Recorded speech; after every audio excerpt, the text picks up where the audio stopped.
Hi, in this video, I'm showing you how to use this simple 13 weeks cash flow projection. So first in the top, you need to put the date, cash flow start date. Then you need to put opening cash balance. Then you need to put minimum cash threshold, and then revenue scenario adjustment, expense scenario adjustment percentage, weekly payroll impact, and weekly financing inflow.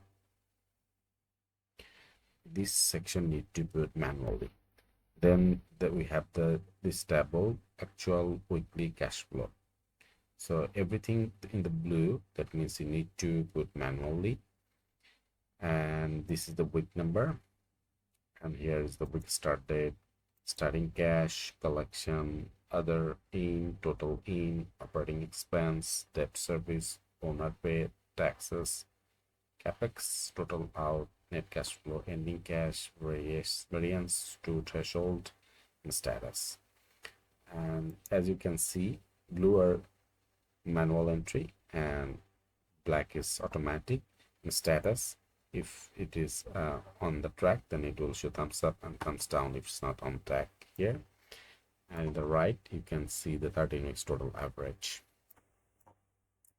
The next table is 13-week cash flow projection. So here's the same, the cash week number, and then here's the auto calculation, except this blue, non-inflow, non-outflow, and capex at the manual entry, and the rest of all will generate automatically. And status same, is on track, then thumbs up. If it's not on track, then thumbs down.